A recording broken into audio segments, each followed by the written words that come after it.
This Amateur Radio Roundtable is brought to you in part by ICOM America. Well, hello and welcome to all of our guests out there tonight. Got a little feedback here. All of our guests listening on WBCQ and all of our friends that have tuned in on the internet to watch the show tonight. We got a good show tonight, I think. We got a discussion on some antennas, and I don't know what else Emmett's going to talk about. And we got a great segment coming up first from the a one-man DXpedition down in St Barts. So we're going to talk to Adrian about that in just a couple minutes. Just a few announcements real quick. Well, first, today is November the 22nd, and it is almost Thanksgiving. So I guess that's going to be next week, or is that next week or this week? Oh, in 2 days. Boy, am I lost here. Okay, Thanksgiving in 2 days. Oh, well, I guess I'll get off my diet then. Anyway, say hello to Lord Robert up at WBCQ in Monticello, Maine, who is putting our audio out on 9330 tonight. And we welcome any shortwave listeners out there. If you're listening, please join us if you have internet. Join us at W5KUB.com. That's Whiskey 5 Kilo Uniform Bravo.com. And you can see the video. You can chat with us in the chat room. And also, any of you guys out there, send us a signal report if you're listening on shortwave on 9330. Send us a signal report to Tom at W5KUB. And that email address is at the bottom of the screen there. But I'm going to take it off. Here we go. All right, so let's see what else is going on. Katie, I think Katie is back with us, possibly in the chat room. She was not scheduled to be on the show tonight, but I think she's back with us. I saw her tweeting, and she's got some exciting news, ham radio news happening out there that I think she's going to talk about next week. And let's just jump right into the show here. Let me see if I can bring our first guest in.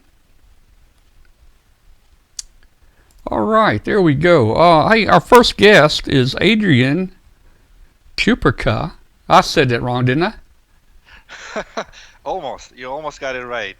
Hi, Tom. Chuperkar. Say it for me.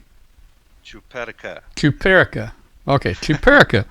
All right. Now you're down in St Barts or somewhere down here on a one-man DXpedition, aren't you? That's correct, Tom. Well, that is that's cool. I'm trying to check the chat room while we're talking here, but Kathy can let me know if anything's going on. Okay, so you're down in St. Kitts, and we've got some pictures to show. We want to talk about not St. Kitts, St. Bart. My job took me all through the Caribbean, to all the different islands down there. So it's I may throw the wrong name out here. I like all of them down there. In fact, I even messed your call up today. Let me show the people what we did just a couple hours before the show. I'm going to try to run a short video here. Now, everybody, Adrian's call is K08SCA. And back when I was a ham, I mean, the only calls out there were W and a number and a K and a number. And, you know, all these new calls came up over the years, and it's real difficult for me. But his call is K08SCA, and I called him KO2 in this video. Watch this. We did this 2 hours ago. So here we go to the DXpedition down in St. Barts.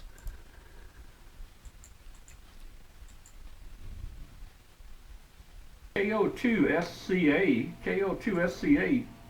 Portable FJ down in St. Barts. Do you copy? This is Whiskey 5 Kilo Uniform Bravo. Roger. Whiskey 5 Kilo Uniform Bravo. This is Oscar Julian / Kilowatt Oscar 8 Sugar Charlie Alpha. Over. Okay, real fine, Adrian. You got a signal. Your signal's 5.9. A little bit of noise, but it's about 5.9 today.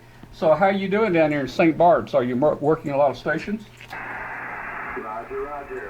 Whiskey 5 Kilo Uniform Bravo. This is Fox Juliet / Kilo Oscar Sugar Charlie Alpha. Yes, I'm having a great time. The pileups are constant. The only thing I have to worry about is staying awake.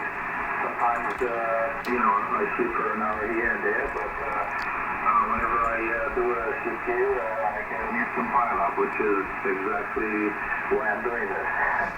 All right, we're back. I forgot to tell Adrian he was not going to hear audio. We did have audio on that clip, but Adrian, the way it's set up here, you didn't hear it. So let's jump back over to you there, and let's start talking about why you do these things that you do. You're FJ/KO8SCA.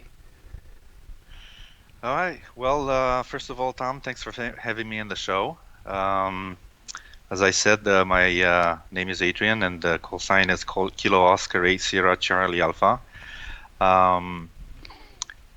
Actually, it's a vanity call. It's not a call given to me automatically. When I passed the X-ray exam, I requested this particular call because it reminded me of the first call sign I had as a teenager, which was Yankee Oscar 8 Sierra Charlie Alpha.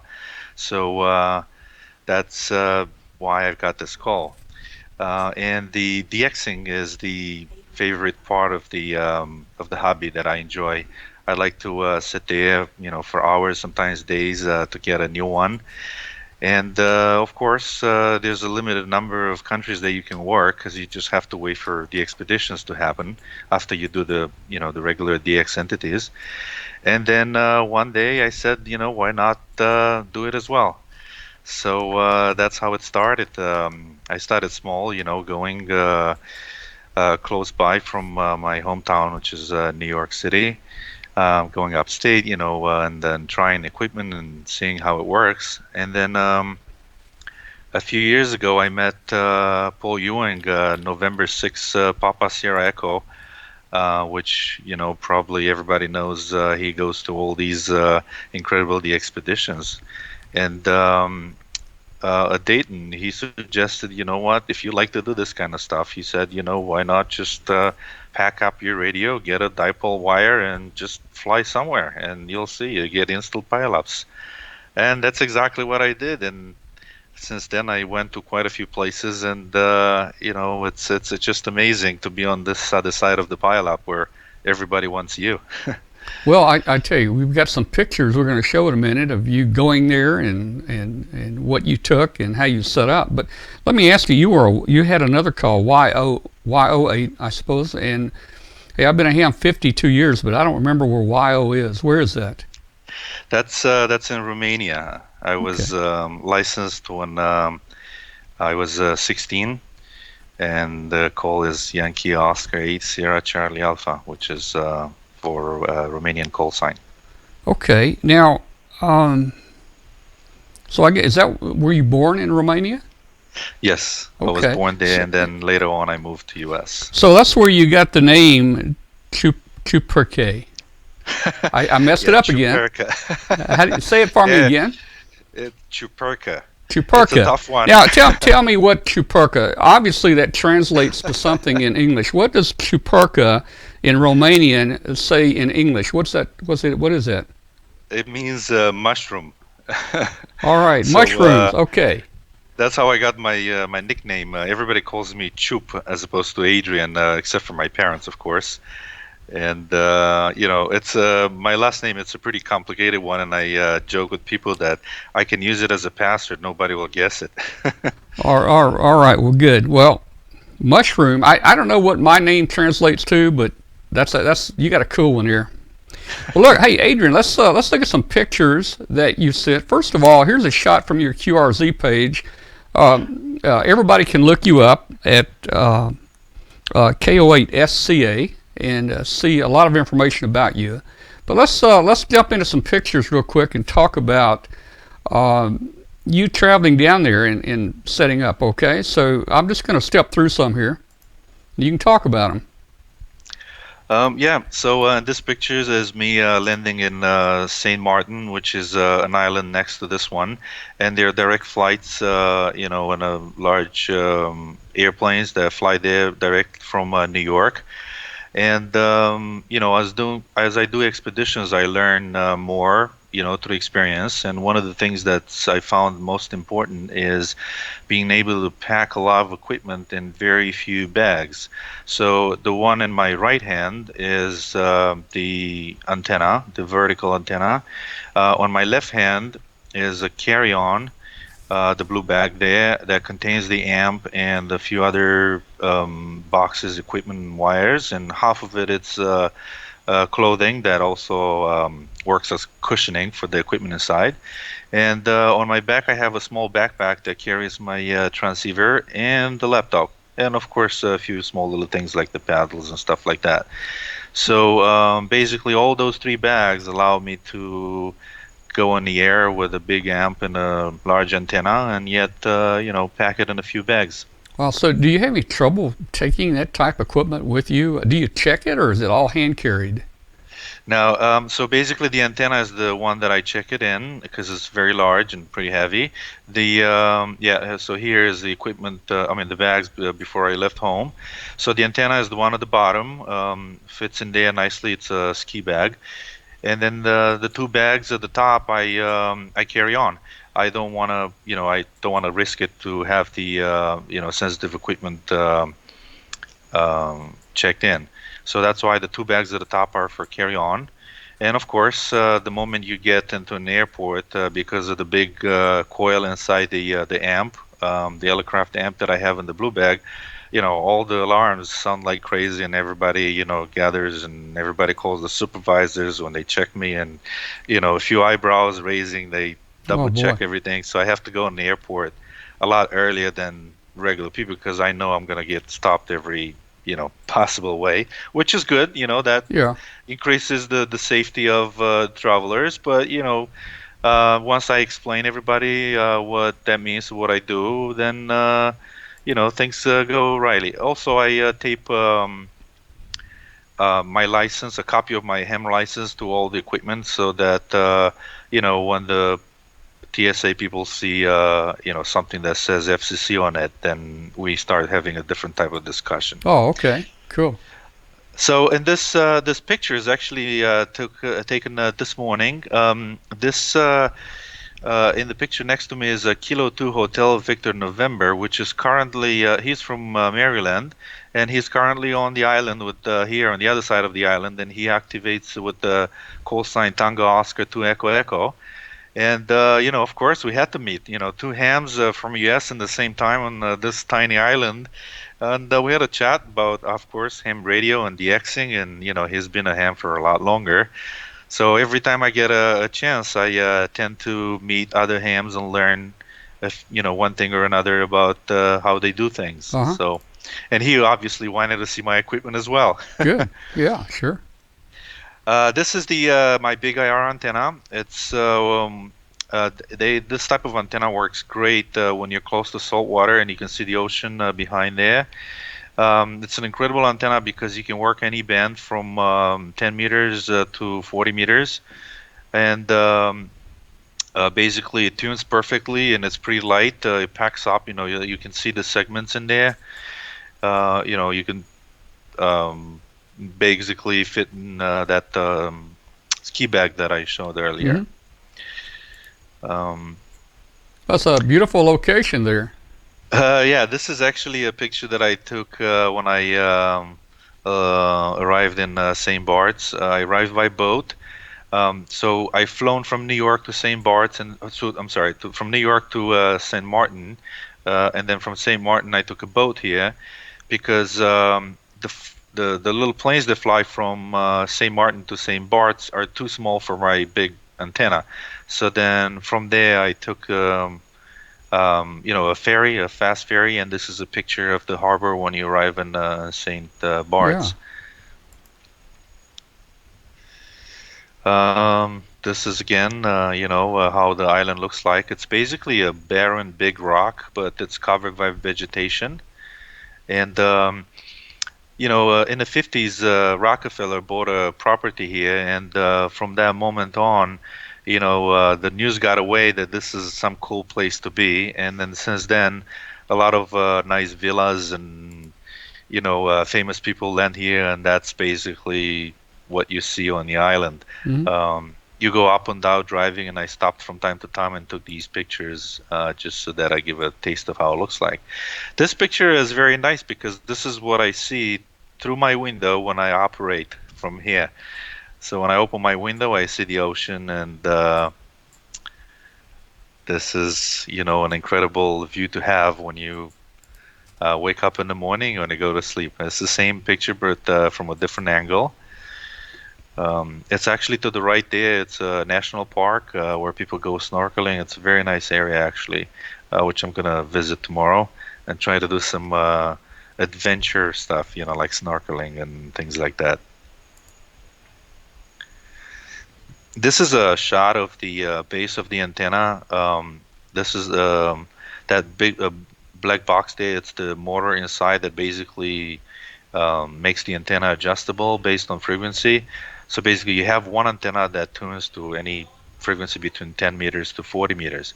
And to the left is a makeshift transmatch for my 160 inverted L. This is something that I've got.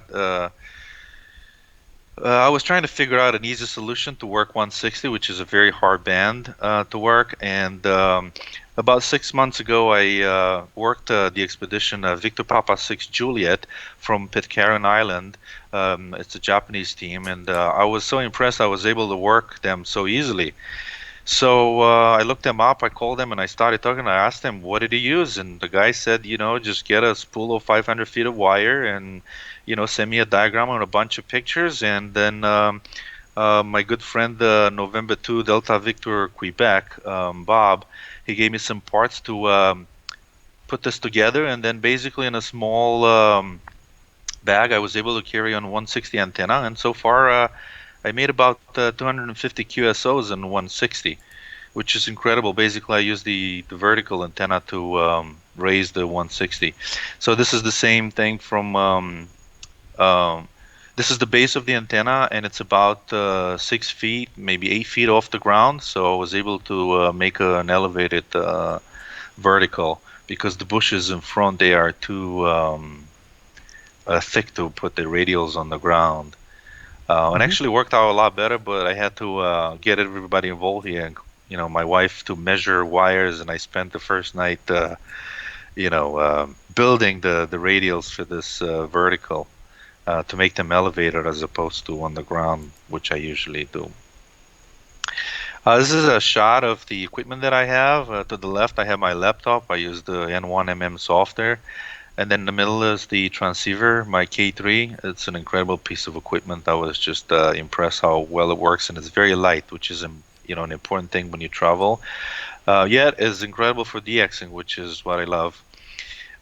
To the right of that is the controller for the vertical antenna, and to the right on that little table is the amp, the 500 watt Elecraft amp, which is pretty small. It fits in a carry-on. Oh yeah. It's not. Yeah, it's not a. It's a 500 watt, and that's what I wanted, because I learned from my previous expeditions. If you don't have some power to get out, you only work the big guns and you only work U.S. stations. But now I cover all the continents, and this is a better picture of the whole setup. And that's the window. We're looking towards the ocean, and that's where I spend most of the time here. All right. Well, hey, nice pictures. It's you've got a simple operation, but you carried all that with you from New York down there, right? Yeah. I mean, it's a lot of work. Preparation for this is the most difficult part. It takes about 6 months to put something like this together. It's a lot of work. What I do a lot of times is I look up the expeditions, and I buy their videos and look at their pictures, and then zoom in to their pictures to see equipment, and exchange a lot of ideas with people that were in the expedition to see what they use. What kind of bag do I put my big IR? What kind of controller should I get? What about a power supply? Things like that. Talking to other hands is the best feedback you have, and then it takes a lot of testing. You want to make sure that the nothing escapes you, because if you're overseas, something breaks, even though you have the will and the knowledge, you can't really carry every possible tool. And, the replacement parts are, almost non-existent for this type of equipment. And, so a lot of friends back home in New York, my friend Steven N2AJ, he, I got him crazy, testing the really equipment back and forth. Is it working? Is it not working? Let me try this. Let me try that. A lot of things could be done in different ways, but you have to optimize so that make sure that you get the maximum out of the few little equipment that you have. Plus, you always have to think of a backup. What happens if this breaks? What can I do with this? Stuff like that. That takes a lot of planning. So how many contacts have you made on this trip? So far I've been here for 3 days, and on an average I make about 1,000 contacts a day. Either CW, SSB, and READY, and some JT65. I usually, the way I do it is during the night I do CW so that I don't wake up everybody here, my wife. And then I do SSB during the day and some READY as well. So far, everybody can look up on a Club Logo website. You can click upon all the DXpeditions are listed there, including mine. And when you click on it, you get statistics of how many QSOs have been done, how many, what continents, what bands, you have every possible statistic. So it's a tool for DXers that if you really want to work a station, you can look up and say, okay, I'm in, let's say, Japan. How do I work Fox Juliet? Well, this guy was there yesterday and he worked a few Japanese at this time and that time on this frequency, and then let me try the same thing. So that's why these statistics are there for others to see. And like I said, so far I think it's the exact number is about 3,300 QSOs. More or less about 1,000 you've really a been day. busy. Have you worked any 6 meters? No. Actually, what I do is every DXpedition that I do, I improve on a previous one. Mm-hmm. On this one, the goal was to figure out a way to do 160 and to do some digital modes. The next DXpedition, I want to add maybe 6 meter, and maybe I'll try some satellite. So I'll have to figure out a way to do these things in a compact way because the 6 meter beams are not that small. But I've seen people doing it, and again, the best way to improve is to ask other hams about what they do. I belong to a radio club in Armonk, New York, Whiskey Echo to Oscar Echo Mike, and that's where I have the staging ground, testing equipment, and so right after I go back to New York, I will. The next on my to-do list is to try some antennas for 6 meters and 2 meters for, and also for satellite. Cool. I was just looking at the chat room. We've got 9K2 QA with us. Okay. That's let's see, 9K2. That's in Kuwait, isn't it? Yes. I believe it is. Yeah. Yes. It's either really late or early morning for Bo over there in Kuwait. Well, I think they're about 6 hours ahead. So you've been doing this. It's a one-man deal. I mean, you ever thought about trying to expand it to 2 people, 3 people, or you like just doing it yourself? Well, the goal is one day to join a bigger DXpeditions, and it's in the works. In the meantime, like I said, I use this to improve on my skills. And will definitely happen. I mean, that's what ham wouldn't want to join a Heard Island or a South Sandwich DXpedition, or I look at the guys that are lucky enough to go to Bouvet next year, and I say to myself, one day I should be able to do that. Well, I can tell you, you had much better weather in an environment than they had down in Heard Island. We had Heard Island on the show 3 consecutive Tuesdays, and finally the third week they were able to go outside and show us the penguins and the snow and everything. But I think it was pretty tough on them down there. But hey, you've got sunshine, what, probably 72 degrees all the time, you know. It's a little bit more than 72. Yeah, I think it's close to 80 here. Yeah. Well, that's the only disadvantage. And actually, mosquitoes, they're quite a pain. But, you know, I'll take one for the team. So, right. Yeah, it's nice. It's definitely, you know, I saw your, I was watching your shows with Heard Island and the antenna, the makeshift antenna that you made to do a QSO. Okay. I was pretty impressed. But, you know, I always tell people that it's not actually you that worked the VK0, it's a VK0 that worked you. I was looking at their, you know, their little movie that they made, and I was impressed at the type of equipment that they had there, the crates, and I mean the logistics behind it is no match compared to, you know, what I have to do to get here. Well, so but you know, really impressed. there's a lot of people that, you know, hey, when I was growing up in a novice, I didn't work much DX. It just, for some reason, us novices didn't work a lot back then. But you know, there's a lot of people. There's a lot of people now, man, to latch on and work St. Barts. I mean, that would be a great contact for them. That's one country for them.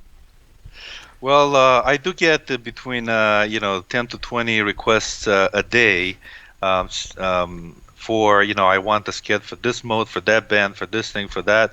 You know, about 6 months ago, when I posted, you know, on a main DX outlets that I'm going to St. Barts, you know, I got inundated by people that want this band or that band.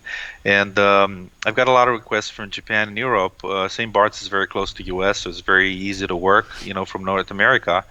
But, you know, working Asia, it's not easy. So most of the requests got from there, and that's why I did quite a bit of Europe. Almost 60% of my QSOs are with Europe, and I've got quite significant number of QSOs with Japan and the areas around it.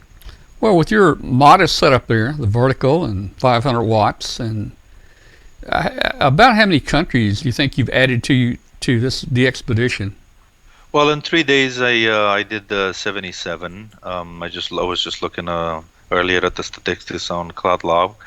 On an average, I do between 125 to 150 DXCC entities on a DXpedition. So pretty significant. All right. You said you're making about 1,000 contacts a day. Do you take a break? Do you eat lunch or anything? I got it down to a science. Yeah.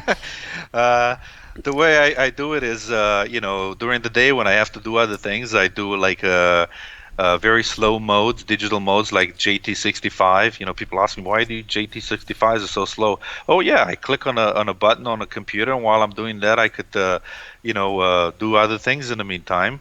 I of course take breaks. There's always propagation when you have, you know, 500 watts in a quiet environment like here, but I tend to say to myself that if I do 5,000 QSOs, I'm happy. I usually go over, but if I do 5,000, that's okay. So I try to blend it. Like tomorrow, it's going to be a activity day, and of course, I have you know, nice dinners. It's you know, I think it's the adrenaline rush. I tend to sleep very little when I go to these places in the expeditions because I feel guilty sleeping and not doing more contacts. I guess it's one facet of the hobby. If you're really passionate about it, you find ways to get it done. So I've got a friend that's in the chat room. Walter is in here, KJ4UCE. He actually lives about probably less than a half a mile from me. He's asking, is there any way to contact you during the day, or how would they know how to find you? Is there any place that you list frequencies or anything? Yeah, the way it works is, you know, one of the reasons a lot of people can work DX these days is because instead of sitting there and looking for the DX, the easiest way is to just go to a website that has DX clusters. And the moment, you know, I make one or two contacts, the frequency and the call sign gets published on these DX clusters, and you can easily see where the DX is. So the most popular one is the DX Summit. You go to that website, dxsummit.fi, which is in Finland, and then you can see instantly what DXs are there. At the moment, I'm always on the radio, so there's no problem for him to find me. Yeah, the DX Summit. I think Ham Calls makes one. There's several on there. I looked for you. Yeah. I looked for you today, and the few minutes that I did look, and I didn't see your call on there anywhere. That doesn't mean that people didn't list you. It may have scrolled off, but if you go to the DX clusters and type my call sign, so far in 3 days I've been listed at least a few hundred times. There's no way you could miss any DXpeditions. So you're talking about hundreds of entries. and Adrian, and I'm a beginner user of things like DX Summit, but I think you mentioned, can you type your call in there and it'll pull up just you, right? That's correct. It has filtering, and you can say, okay, what contacts can I make right now on 20 meters, let's say CW, and then it shows you exactly who's there on 20 meters in CW. Or you could put a call sign for a particular station, like mine. Or the easiest way, if you want to make a contact with St Barts, you just put Fox Juliet FJ into the filter there, and instantly shows you every frequency I'm on and every time who I made a contact with. And you can, and of course, if you're from US, it's very easy to make a contact. You just turn on the radio, US is very loud here. Yeah, there's it's like making a contact in New York. Looks like somebody knows you is on here, Steve, KA2YRA. He says you live in the next county to him up in New York. So okay, he's mentioning the Westchester Amateur Radio Club. So maybe you guys aren't close buddies, but I think he knows of you there. Well, it could be. What's the temperature? What's the temperature right now down there? In St. Barts? Yeah. It's a little bit below 80, so I would say about 75 during the evenings. Okay, cool. Do you have any other DXpeditions planned past this one? Well, usually the way it works is I look at a few places in the same time, and then depending on what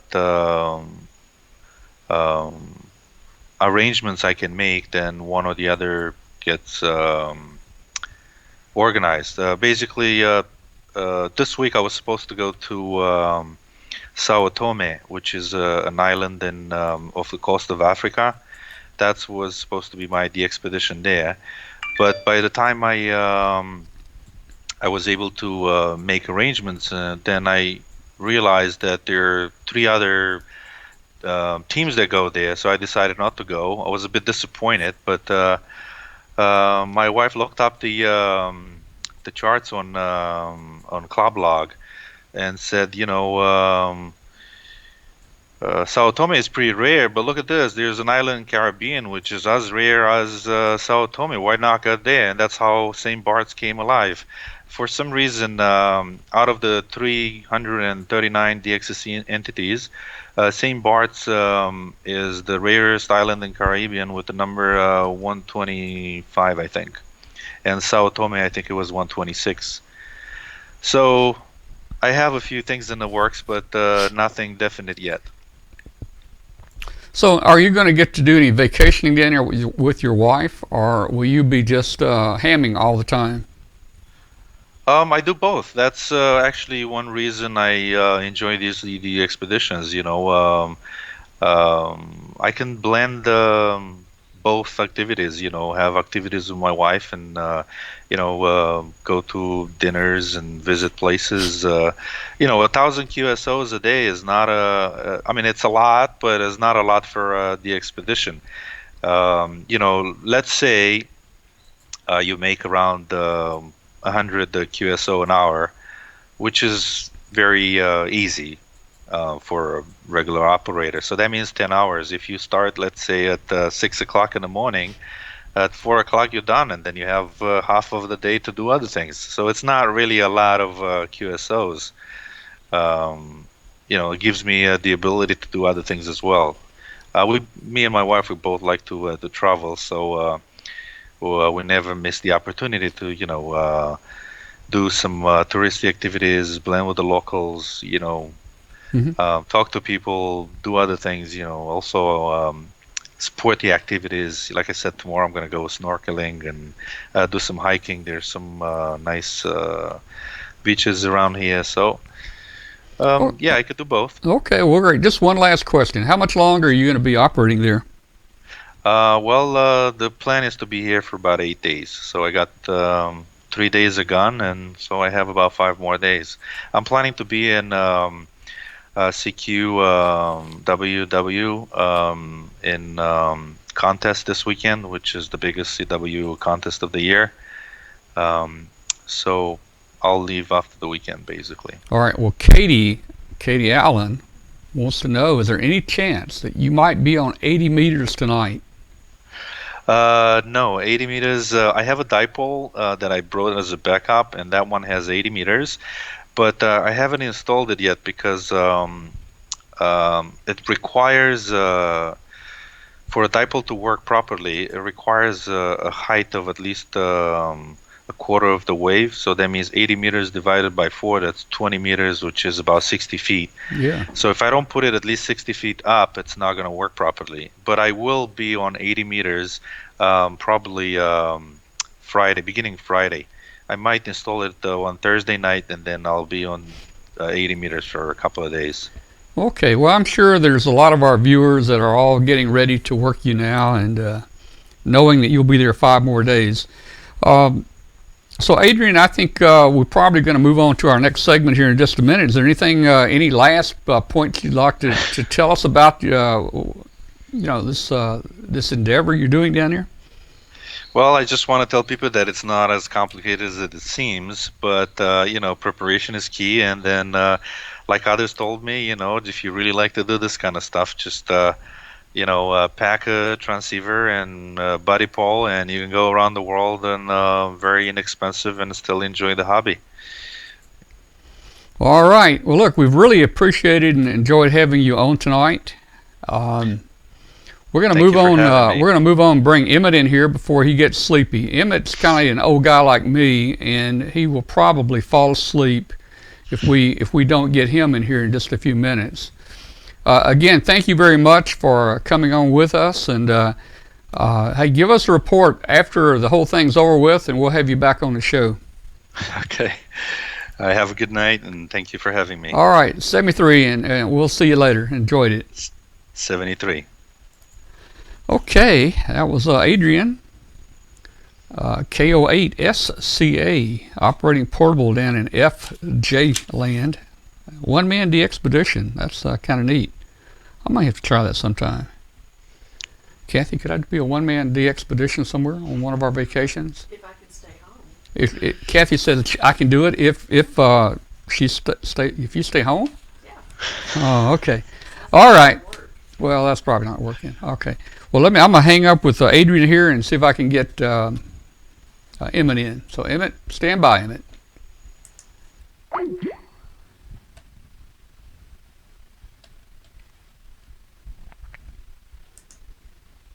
And I'll bring Emmett in here in just a second. In the meantime, I got a little ad here I'm going to run. The holiday season is here. Looking for the ideal gift for your favorite contester? The holidays are just around the corner, and ICOM has an array of radios to fill your stockings or place under the tree. Perfect for the contester on the go.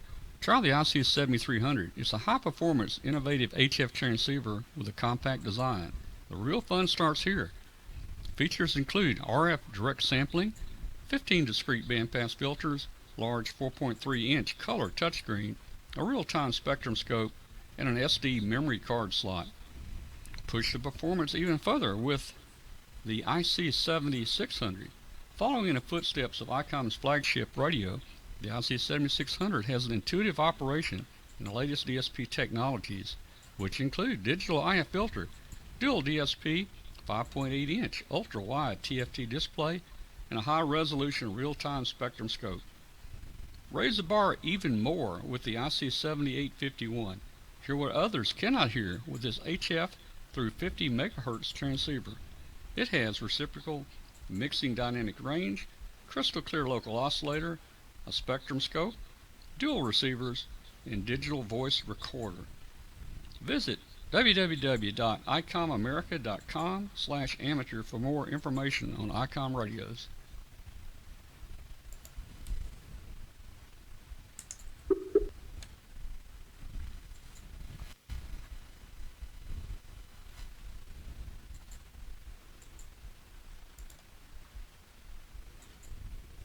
Well, let's see if we can get Emmett in here. It usually didn't work the first time. You know, Emmett's... The person whom you're trying to reach is currently unavailable. You know, Please Emmett's leave a out there in message after the boondocks. We're going to blame it on his internet connection. Usually have to call twice.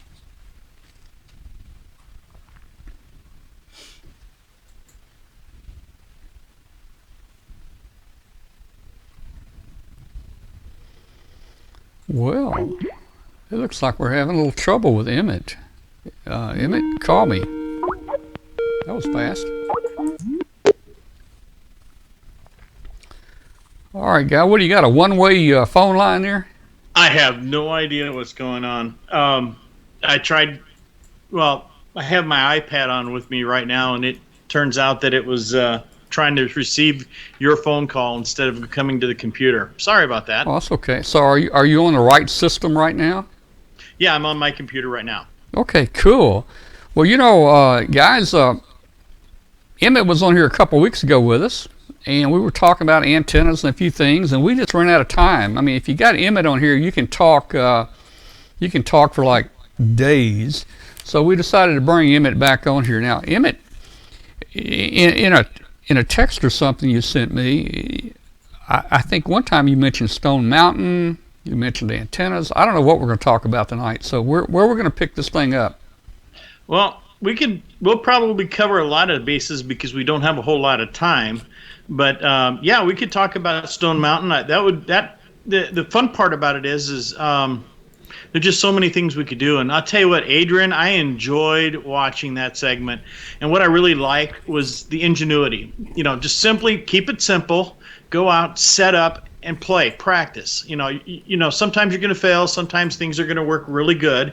And you don't let that affect you. You just keep trying until you start having some successes, and then you start really enjoying it. You know, and that's what this is all about. That's what this hobby's all about. You know, we can stay at home and do all this, but, you know, honestly, I really do like going out in the field and doing things. And sometimes I enjoy just going out in the field with someone handing me the radio and say, here's the radio, we need to talk on this frequency. And then literally there in the field, we have to come up with the answer to make things happen. By the way, that's what I used to do for a living many, many, many, many years ago when I used to wear a pickle suit for a living. But anyway, Tom, I'm trying to remember how to share my screen and stuff like that. Do you remember what button I need? Yeah, you hit the plus down there at the bottom, and it says share screen. Okay, I got it. Okay, I was going to... okay, sorry about that. That's all right.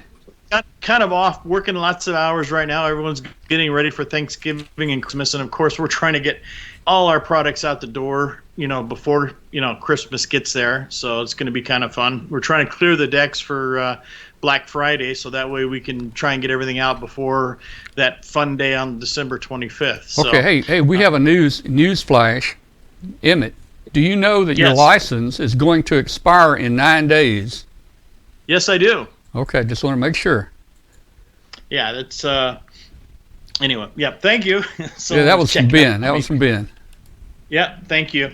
You know, hey, just a quick story. I was up in Dayton one year, and we were all sitting, you know, after one day at Dayton, we were all sitting at the restaurant, and everybody was pulling their license out and looking at them, and mine had expired 2 months earlier.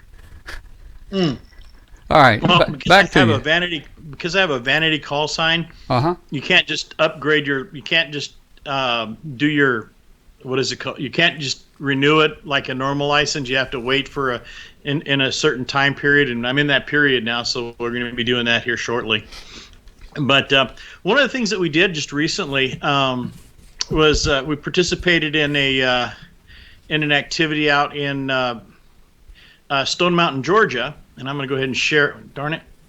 All I got to do is keep my mind from going crazy here. I'm going to share my screen real quick. Now, there's going to be a lot of stuff on it, so please do not get crazy or scared when you see all the stuff. All right. There you go. Is that your password that came up right there? Yeah, something like that. Okay. Yeah, there we go. Cool. Okay, there we go. We went out to Stone Mountain, Georgia, and we're basically gonna do the Hamfest there. But sometimes, I like doing Hamfests, but I also like having some fun. So as you can see, we brought Zoe, which is my dog. That's the German Shepherd. And then Heidi, which is Rochelle's dog. And we, of course, you see in the background here, you see MCOM 1, which is Mike Lee's vehicle from Flagler County, Florida. And it's all decked out with ICOM equipment. It's really cool. But anyway, then, of course, we ran into some really youngsters there. I don't know if anyone can recognize these little faces here. Oh, yeah. Let's see, where am I? Okay, there we go. I was reading a text message here for a second.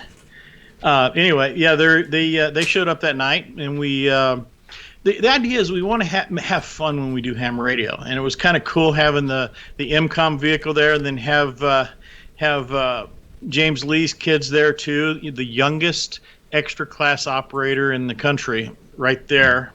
She's right there looking underneath the truck, which was kind of cool. Yeah. And it was a fun event. I'm just trying to find the next. Once we set up, we basically by the way, we do sell a mobile mount for our hex beam. Just to let you know, right here it is. It's a trailer mount. It plugs in the back of the trailer hitch. It's made by U.S. Towers. It's their ALM 30, which is kind of cool. It just literally is a trailer hitch in the back, and there's Zoe right there. And this thing cranks up to a whole 30 feet. It was a beautiful day. That may make my Silverado turn over if you put it on there. Yeah. It could. It was kind of interesting, and you'll also notice too on this hex beam. You see that 2-meter 440 antenna at the very top? Oh, yeah. Isn't that kind of cool? Yeah. Then we had a wind generator set up. The idea was for the kids they basically set all this stuff up. The wind generator was kind of cool watching them set it up. They did a YouTube video of the girls setting up the wind generator, which literally powered the batteries, which powered the radios, which that was pretty cool. Of course, we're connected to the MCOM 1. You can see the Radiowavz banner, and this vehicle is so cool on the inside. He's got so many neat things that let's see. I'm trying to find a couple more pictures here. And this guy, I don't know if anyone can recognize him. You can't be in Georgia and this guy not show up to a Hamfest. We were using a ICOM 7851 that was our normal demonstration radio from ICOM, and you got this Jordan guy shows up, and he's if anyone does national parks on the air, we'll recognize him, and of course he's got to try every radio. Where was it? There he is. There he is on the IC 7300. Now, the interesting thing that we did during the show, and I know there's a lot to talk about just on the show itself, but sorry, I'm popping through all these pictures all at once. Now, interesting thing, this one antenna right here, we were talking on 40 meters, and we also were able to talk on 20 through whatever, which is kind of a neat little feature of the Radiowavz Sentinel hex beam. We were also demonstrating our new one of our new add-ons to the hex beam, which was our 40 meter. It's a 40 meter short. It's not just set up as a dipole, but it's also set up as an element, just like on the Sentinel itself. And it proved to be quite an effective antenna, especially when you had high noise, and it was a pretty loud environment. And there you go. See, here are the kids operating the station. You got Hope there, and you got James, and I forgot who this young man was. And there's the other young child there, she's working on 40 meters, and he's working on 20 meters at the same time. And what we were able to do is we separated the 40 meter element from the 20 through 6, and we use this box over here on the side called a bandpass filter. Normally, what you would do is you'd use what's called a bandpass filter and a combiner, which would allow you to hook up more radios to one antenna. But in this situation, because we had 40 meters set up separately from the main element of 20 meters through 6, all we needed to do is just use the bandpass filters. So you had a separate coax feed for the 40? Yes, we did. Mm-hmm. And what's nice is on that 7851, she was running at 200 watts, and it didn't bleed over to the other side. That's Faith Hannah and Zachariah. Yep, there she is. Now these kids, when they get on the radio, they are, I won't say they're animals, but man, I'll tell you what, those kids can really get at, logging and contesting. And interesting thing, Hope will be, just to let you know, a really cool announcement, Hope is going to be at Last Man Standing. Last Man Standing, I think on December 6th, I think it will be. So if you guys have a chance, can you, I'll talk, NE4RD, yes, I'll talk about that in just a second. She's going to be talking, she'll be running the pile-up on Last Man Standing December 6th, which is going to be really cool. I think James is going to try and work it out where you can do some streaming too, so you'll be able to watch her on the radio while she's working. And that is exciting. This is the antenna that we set up. This is the hex beam. And now remember, we were talking last time we were together, we were talking about, keep it simple. What makes the hex beam is it's a whole bunch of individual dipoles with a reflector. So it's like a 2-element Yagi. And what we've done is we've added, can you see my cursor running across the screen? We've added a 40-meter element, just literally 6 inches away from the 20-meter element. Okay, and what we've done is we've added these loading coils on the driver side. This is, by the way, where my arrows are going is the direction of the signal. And then on the back, the reflector also has these loading coils. Now, the key to this is that both the reflector and the driver have to be resonant with each other in order for them to really work. If you just stick a wire back there, it's not going to work anywhere near as effective as it would otherwise. And then, of course, here's our little wind generator. It was really nice. We used this in Dry Tortuga as well. This is how we generated our electricity when we were on the island. Even though we had sun, the nice thing was we had wind all day long and all night long, 24 hours a day. And using a small wind generator like this was really nice, because we would get peaks at 10 amps and 15 amps of power at night, and that was kind of nice. Yeah, I've got a question again. I'm going back to your hex beam, and I asked you at one time why your feed point for the coax was at the very top, because that's hard, you can't reach it. And after looking at the design, I understand that your 40 meter wire and then your 20 and so forth, you got more, they're longer and they're up toward the top. And I think that matching coax that goes down through the center has more distance between the 40 and the 20, or the 20 and the next one and so forth. But you still could run that coax down and put a connector at the bottom where people could put a coax speed line on it, couldn't you? Oh, sure. As a matter of fact, let me see if I'll zoom in on this a little bit. And the reason I say that is the one I just helped a friend put a hex beam up. We put a tower and a hex beam up, and actually we had a brand new bad piece of coax from one of these coax companies you order from. Right. And if we had not have checked it before we put that thing up there, it would have been terrible. Embarrassing. Yeah. Well, you see, what I've done here is I've literally got a jumper going from here.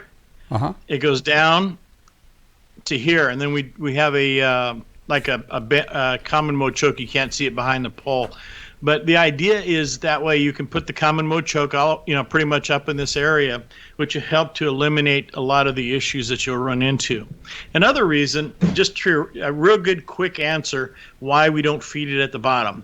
You can feed it at the bottom, it's just not as efficient. And the reason why it's not efficient is, for instance, on 20 meters, the 6 meter element will react on 20 meters before the 20 meter element will. I know it's kind of it's a time domain issue.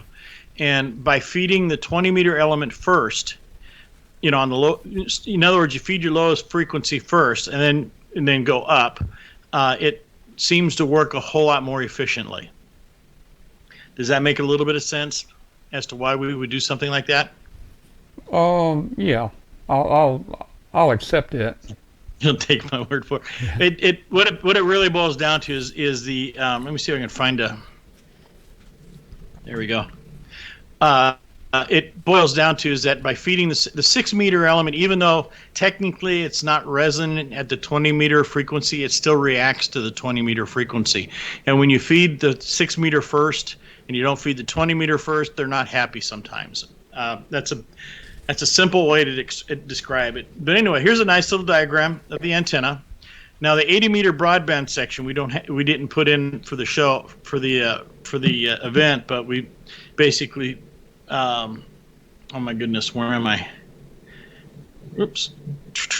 There we go. That's a little bit better.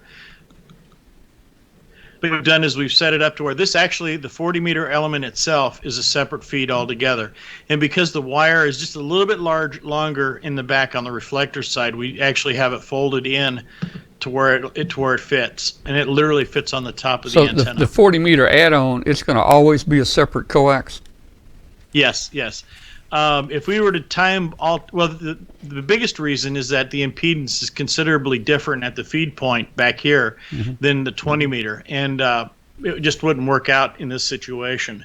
If we were to do like our Sentinel Barrett, where we did like the 40 meter, 20 meter, 15, and 10, it would work just fine. It's just when you add all these other elements and they have a tendency of reacting with each other, and it doesn't work out well. But let me go back here real quick. There we are, and we're back out. And then I guess let me see if I can find. There you go. There's another shot of it. It was a good period of time. Really nice thing that happened is at night we got to play with the directivity of the antenna, and what's fun is watching these kids work the stations. I'll see if I can. Tell me if you can hear this. I'm going to try and run something real quick. I don't think I'm going to hear it unless you can somehow get a mic close to the speaker. Yeah. But we'll try it. I mean, there we go. I'll just tell you where to go. How's that sound? Yeah, okay. Sorry, I don't mean it to sound that way. Let me see if I can bring it back up again. Okay, go to this website. It's basically YouTube, and then look up hamradio.world. Do you see that? There you go, hamradio.world, and you'll see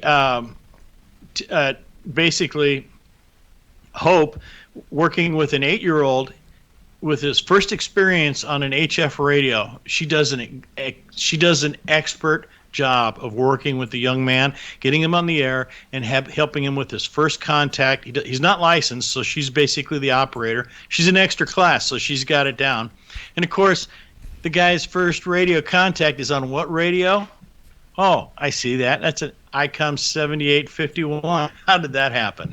Anyway, I just wanted to share that with you. There we go. Let's see. Someone had a question.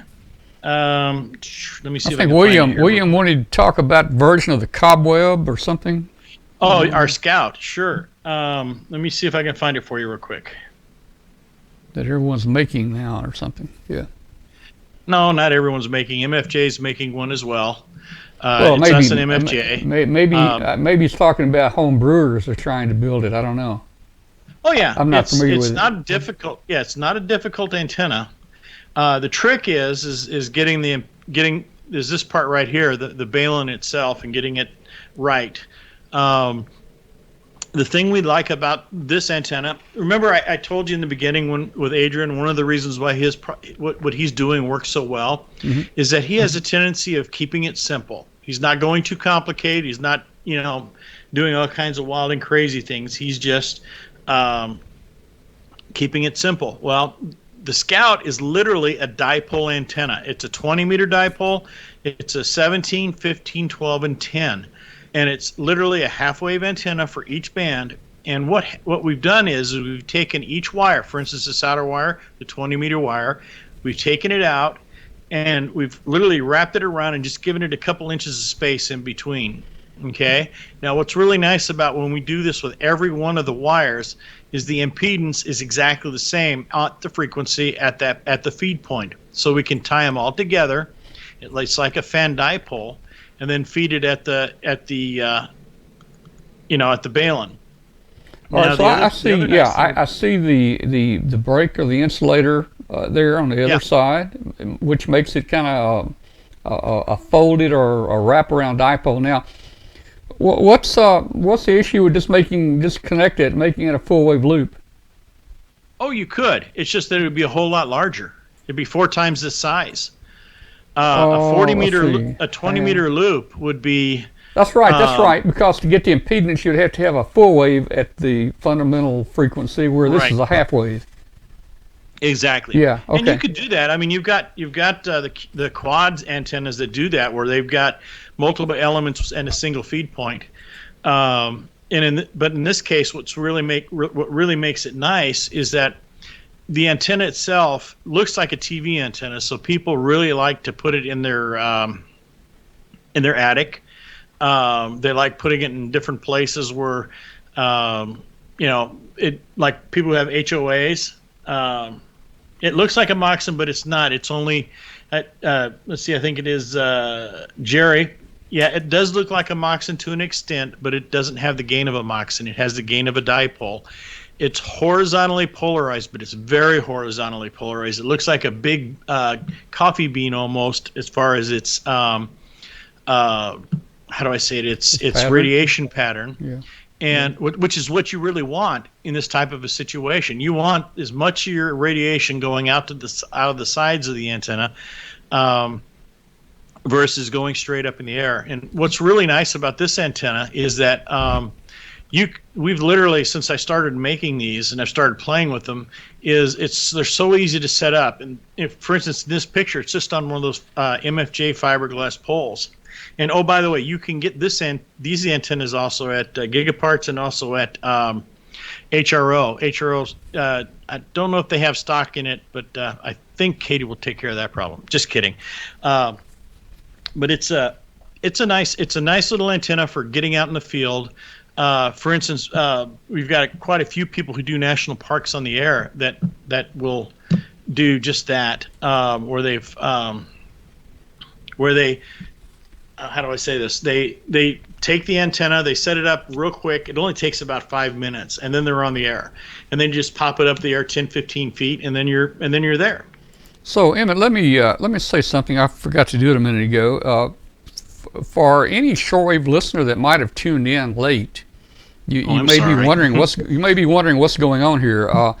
We actually have video show running here, and if you got a computer and internet, go to w5kub.com, w5 kilo uniform bravo.com, and join us, and you can watch the presentation here in addition to hearing it on radio.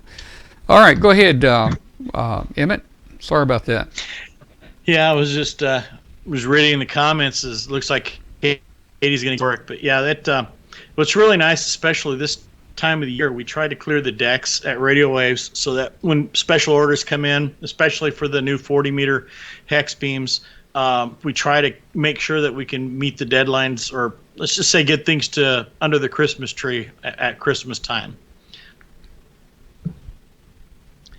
And let's see.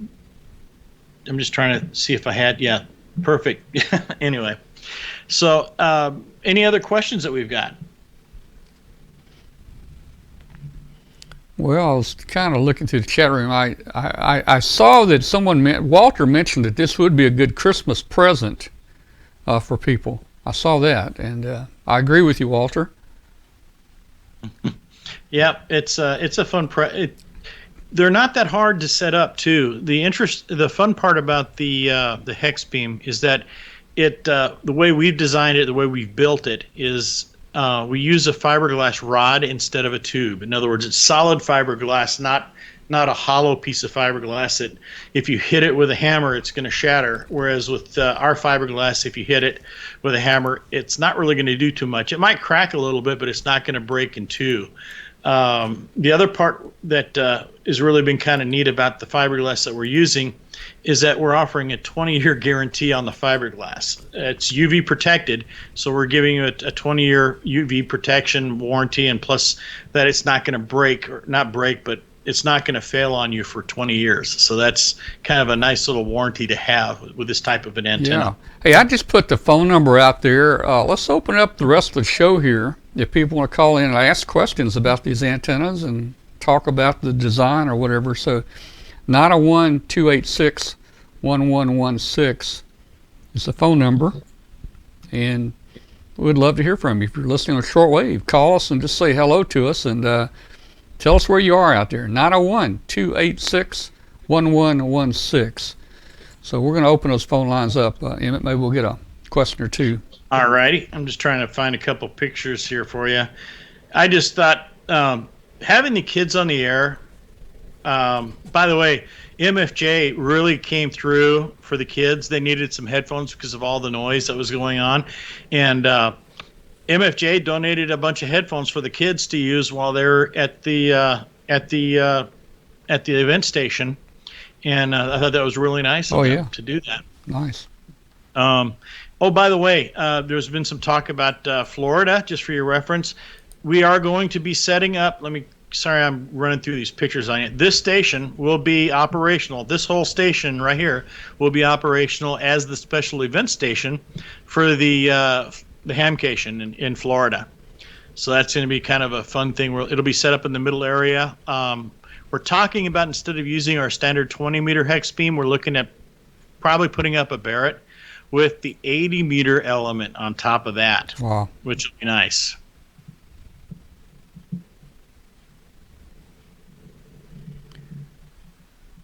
All right. 901-286-1116. What are the frequencies of which? Jerry, which one are we talking about? Well, I think he's talking about that last antenna you had up. Which one? The one with the dipoles bent around. The frequencies on that would be 20 meters, 20, 17, 15, 12, and 10. And we have built a couple of them with 6 meters as well, but we recommend that you just do something a little different, like a simple 6-meter dipole. And what kind of bandwidth can you expect on these antennas? For instance, if you're in a 20-meter band, do you get 100 kilohertz, 50? Okay, are we talking? Which antenna are we talking about? Well, let's talk the hex beam right first. I guess the Centennial. Okay. The hex beam itself covers the entire 20-meter band. Actually, all the elements cover their intended bands. That's the reason why we went with the design that we went with, because it's more broad-banded. Yes, we sacrifice a little bit of gain, but we didn't lose the front-to-back ratio, which was key. So it literally, a good example is when we set up for Dayton, which was kind of interesting. We had those OEM amplifiers connected to these antennas, and we were kind of concerned that because of all the sheds and everything else that was going on around it, that we might not, the antennas may not be completely resonant. And it turns out we hooked it right up, and we were able to play on the entire 20-meter band and all the other bands without having to worry about any matching or any faults. So that was kind of nice. On the Scouts, generally on 20 meters, you have about a 250 to 300 kilohertz bandwidth. The other ones, you're very close to the edges of the individual bands that you work on. That in other words, the individual elements are very close as far as being able to cover the entire band. 10 meters, it's going to be one side or the other, and because it is a dipole, you can adjust each of these elements to let's say your sweet spot. In other words, you work on this frequency all the time. You can pretty much set it up, and it kicks in for you. Right now, I'm going to try and find a picture of. Why don't you have 6 meters on the Scout? On the Scout, because it's so small, Okay. it doesn't really wrap around very well, so it's kind of causes us to. You're seeing all my special pictures all at once. I'm just trying to find a real quick picture for you. Yeah, there we go.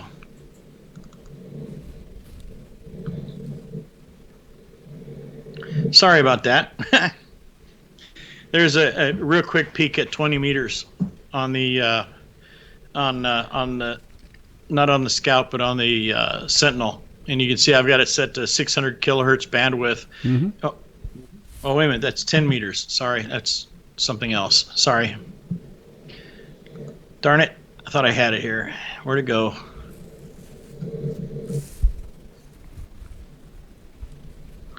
Yes, we have a lot of humor at the shop. You get to see all my stuff here. This is kind of cool. Don't have anything to hide, which is good. Oh, come on, where'd it go? I'm trying to find the let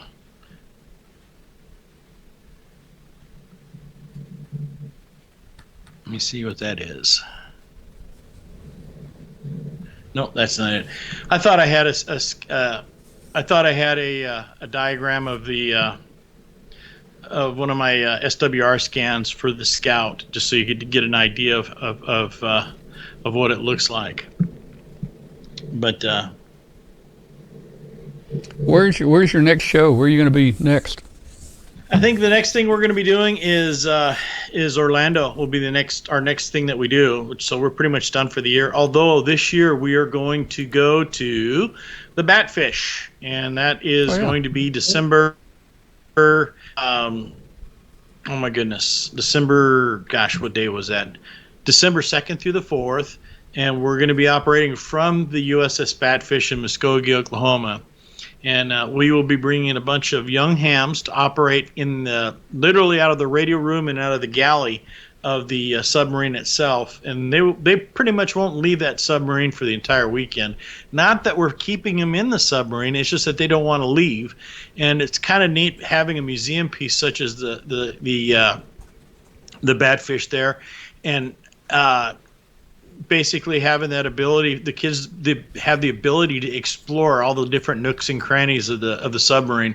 You hear about it for months, which is absolutely cool. So I would say if you get a chance, be listening for, it's the Pearl Harbor Tribute or Pearl Harbor Memorial event. It's not an official event, but every year at the USS Batfish, they like to celebrate, not really celebrate, but memorialize the Pearl Harbor by transmitting from the Batfish and also from the USS Oklahoma Memorial in Muskogee, Oklahoma. Well, we'll be looking forward to it. You've shown us some pictures and talked about it the last couple times, and yeah, you're gonna put a hex beam or anything on it this year? Well, actually, yes. The official Batfish antenna will be one of the new 40 meter with our standard Sentinel hex beam with a 40 meter element on top of that. They got a tower finally. They're still in the process of let me see if I can find that picture real quick. I got to first find my. Oh, come on, Emmett. Sorry, it's taking me so long, guys. I gotta first find. There it is. I gotta find the Skype page. I see. Did you get logged out of the chat room, Emmett? I see a bunch of people look like they got logged out. Kathy, I think you got logged out. Oh, okay. I'm here. Huh. All right. Okay, here we go. Let me see if I can do it there. There we go. Start. Okay, you got the picture? Yeah. There it is. All right. Let me see if I can find it. What was I looking at? Hey, what is that? Well, look at there. Those two girls. I tell you, every time we go do something. Here we go. This is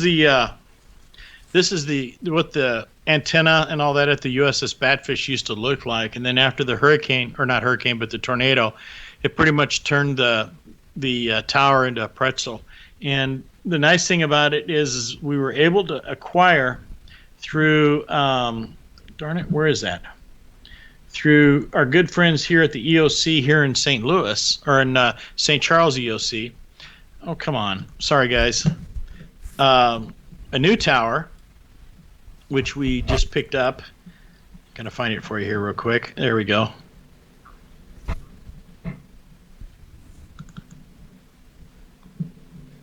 Sorry, it takes a couple seconds. There we go.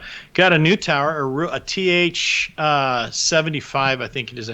It 75-foot crank-up, fold-over tower. Beautiful tower. It's in pretty decent condition. The only thing they have to do is restring or rerun the all the cables, and then also they have to replace some, the contactors in the control box. Mm-hmm. But for the most part, the tower itself is in beautiful condition, and they're in the process of adapting the pad to make it work. By the way, here's another scene from this. This is during the day. What we'll do is we'll set up different antennas, and you can see we literally underneath the U.S. flag. We've got a loop that we set up, which is kind of neat. And the kids all help do the setups. Where's I lost my. What do you lose? Sorry, there we go. I'm trying to stop sharing. Hit the plus. Cancel. Stop sharing. There we go. I'm back again. There you go. You did it. Yeah. There we go. All right. Well, hey, great. So if you have any questions, I'll be more than happy to answer anything. But it looks like, wow, what happened? Did everyone just quit? Well, I don't know. I think something happened on the network, and it dropped a lot of people. That does that from time to time, and maybe they probably logged back in. Oh, that's the reason I was asking if you were off. No, I'm still here. I just saw it, yeah. I guess I'm still on there. Let's see. I think I'm still on. Yeah, you're yep, I got your test. Very good. Go. All right. Well, great, Emmett. Thanks a lot for sharing that with us tonight on those two antennas. They're really impressive. I like looking at those. Thank you. They're fun to build. They got tired of you. Thanks, Katie. I love you too, sweetie. I can't wait till we do Devils. By the way, Katie's going to be. I think Katie's going to be back with us next week. She has used her vacation up. She's used all of her personal days. I even gave her a couple of days off. Just because she's so good on the program. But at some point we got to pull the reins in and Katie, you got to get back to work. Yeah. Yep. Yeah. Now, ask her. Let's see. Yes. I mentioned a 20-year warranty on the fiberglass. You can get it from HRO or Gigaparts, or you can call us direct. All right. So you sell you sell the whole antenna with it all together, don't you? I mean, or can you? Yes, we do. We don't just sell the fiberglass. No. Oh, okay. But we do have it. We do have it made for us. What was really nice is we found a source that they pretty much built things the way we wanted them to build it, the way I envisioned building things, and I like it a lot. So. That's good. Well, hey, next week, let me show you guys something. I've got something right here. Guys, I ordered this. This is a 40-meter single sideband transceiver. And guess what? It's already all the surface mount. I mean, it's all put together. Wow, that's and look, nice. Let me tell you, you get the bag here of. Is that SDR? No, it's just a simple 40 meter. And that's what it is, this is called a BITX40. They make a 20 and an 80, I think, but you're not going to believe this. This thing assembled is $45, and that includes shipping from India. $45. It includes shipping from India. They test it put it together, test it, and then what they do, they give you the other components. It's got a voltage tuned oscillator, so there's a pot in there, and there's a little VCO. There's a little mic in there, and your connectors. And what you do, you put this together and you put it on this, and this is a full, I think it's 7-watt. Wow. Single sideband transceiver. Now, I think it will run up to 28 watts if you increase the heat sink here and pipe a little bit, 28 volts in instead of 12. They've got it split, the PA voltage is split off the receiver side, so you could actually run a receiver on 12 and you could actually run 24 volts on the transmitter if you wanted more power. But a lot of people are using this. I'll call it a semi-kit because it has some parts. Right. But the thing is, you don't have to worry about wiring, winding all these little toroids and getting the right ones and all that. And that can be an interesting chore. It could. And you know what people are doing? What people are doing is, with the Arduino now, there's a little DDS board out that's a very stable variable frequency oscillator through an Arduino, and you can build this. It's like 1 part in a million. As far as how accurate it is, and there are, I'll call it, hacks for this. People are doing the hacks for this, and it's designed where you can disconnect the oscillator on here, and you could input that little Arduino DDS VFO in here, and and with that you'll have digital readout, and plus, it's just a neat deal. And I'm gonna try to put this part together, and maybe next week on the show let you hear it operate. Now, the thing about it is you got to put it in your own box. Find your own box, plastic box, metal box, whatever.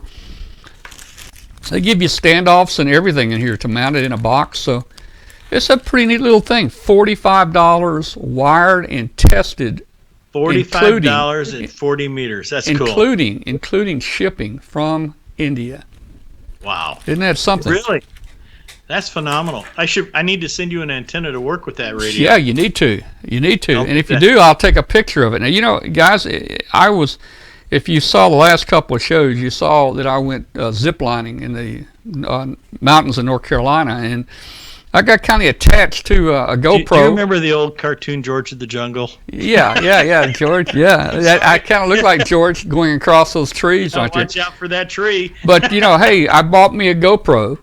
That was kind of neat. I wore the GoPro on the hat, on the helmet, and got some beautiful pictures. So I bought me a GoPro that we're going to use for our program here, our show. We're not sure how we're going to implement this yet, but maybe for Hamfest and things, it'll come in handy where we can get some great video with this GoPro.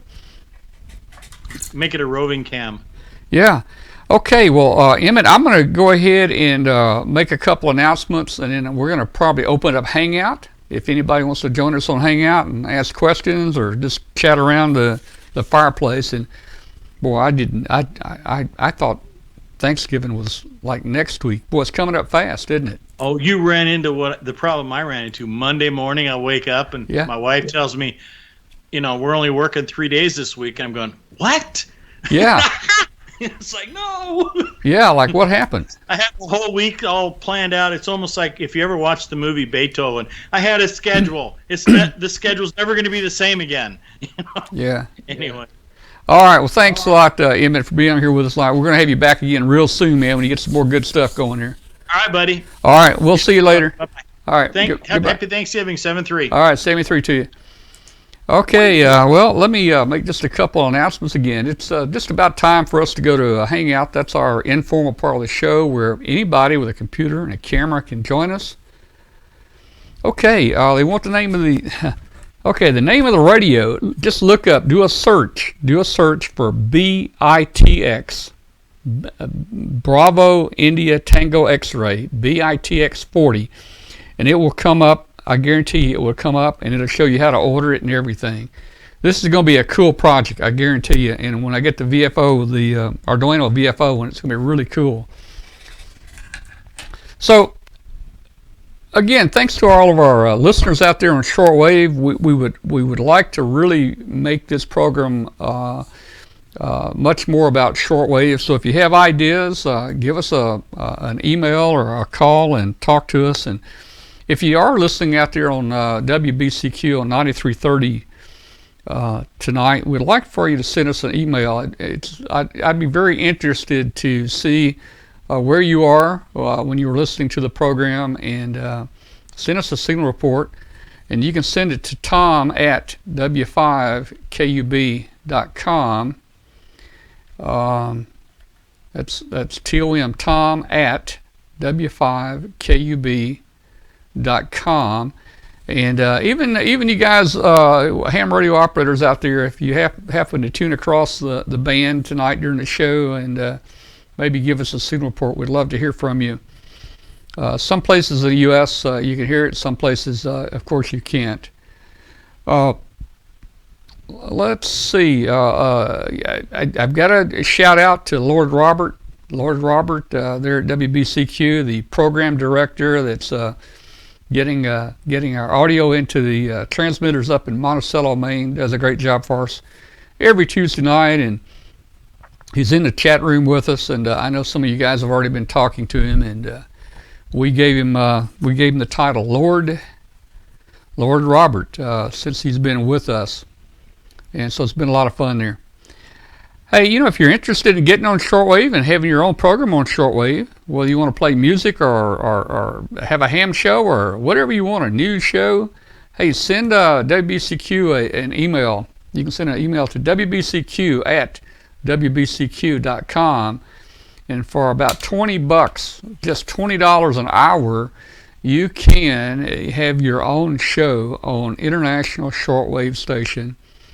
They've got a couple frequencies I think they're offering it on 9330 and also 5130, I think. Maybe it's 5180. I'm not sure, but it's 9330 and 51 something.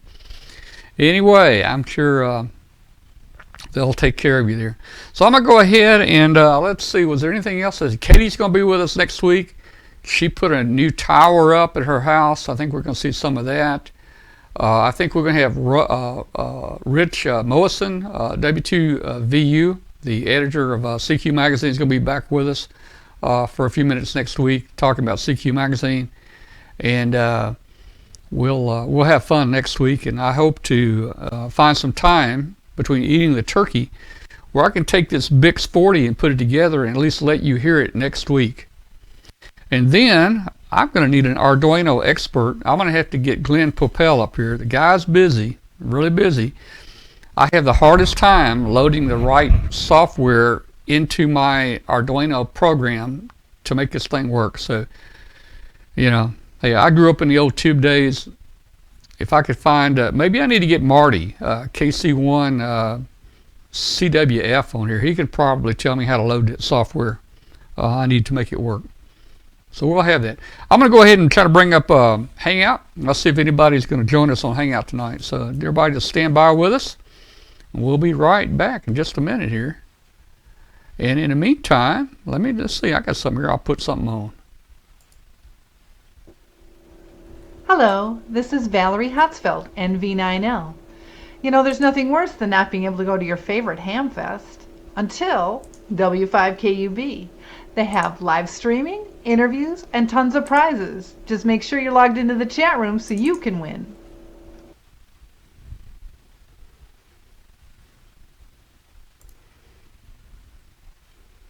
All right, I didn't end that very good, did I? Oh, let's see.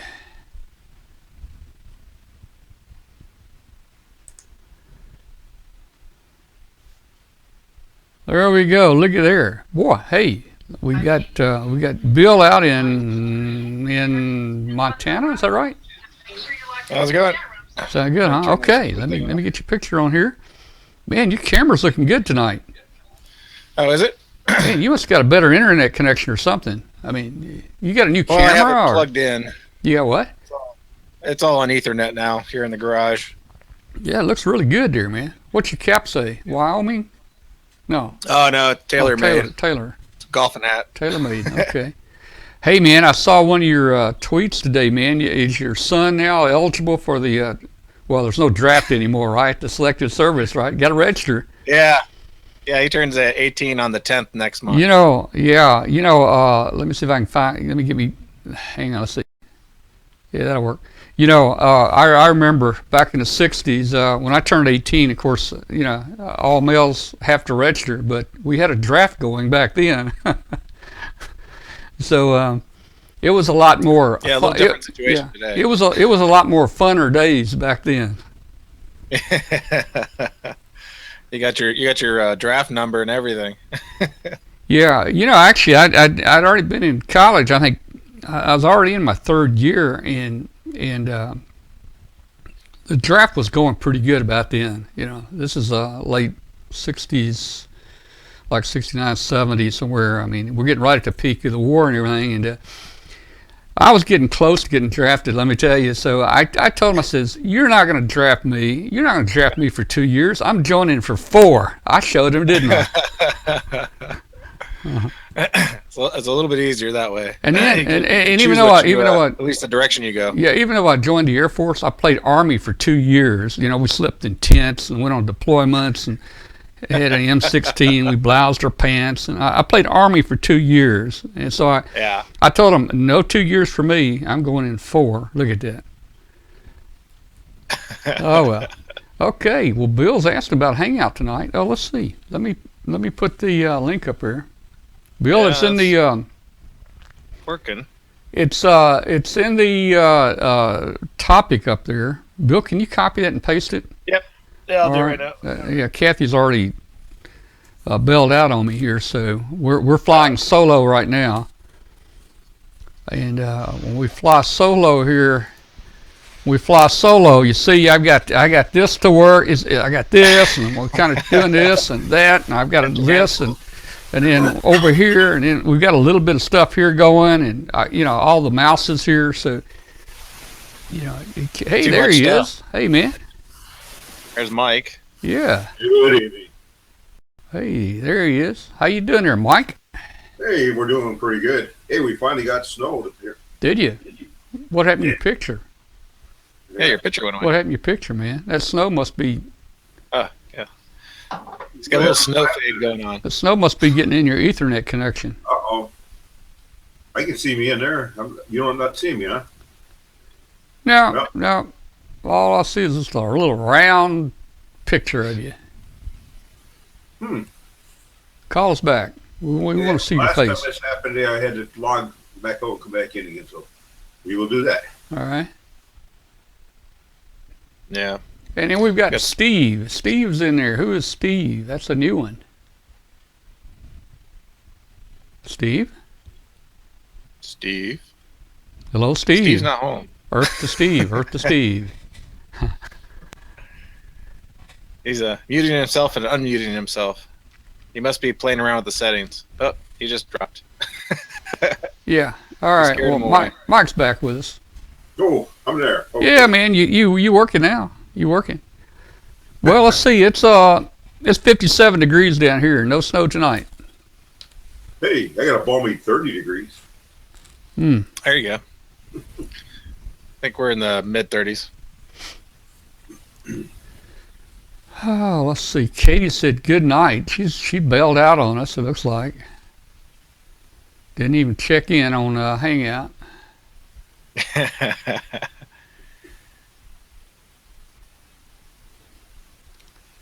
That's because you were threatening to put her back to work in there. Yeah, let's see. Yeah, I don't know what happened with your chat here tonight, but boy, there's an awful lot of all of a sudden disconnect. Well, that has happened before, and Bill can probably tell us more what that is. It's some kind of well, yeah, I mean, they have a bunch of servers that are all connected, and one of them looks like it took a nosedive, and that's the one where like all the, Nick serve and your registered users go authenticate. That's why when I came back in, I didn't turn green again. Yeah, okay. So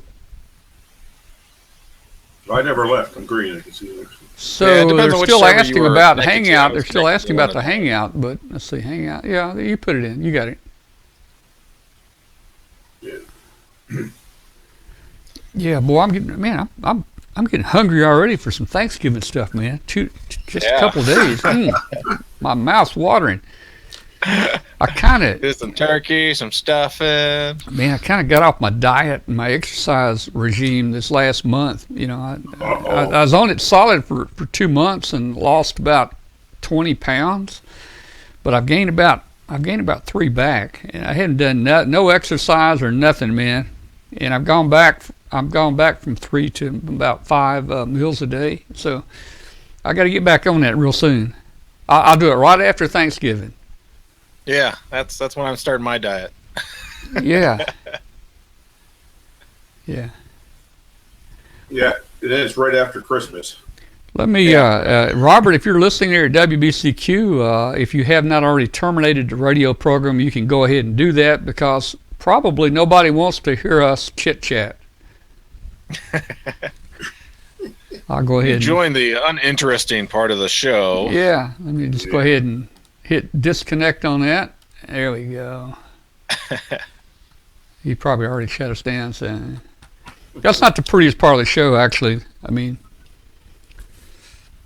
Yeah, everybody else must be getting ready for Thanksgiving already. Yeah, they're all hitting the roads where they turn the trash. Tom, right? can you see this chat room? Yes. Yes, Kurt, I see it.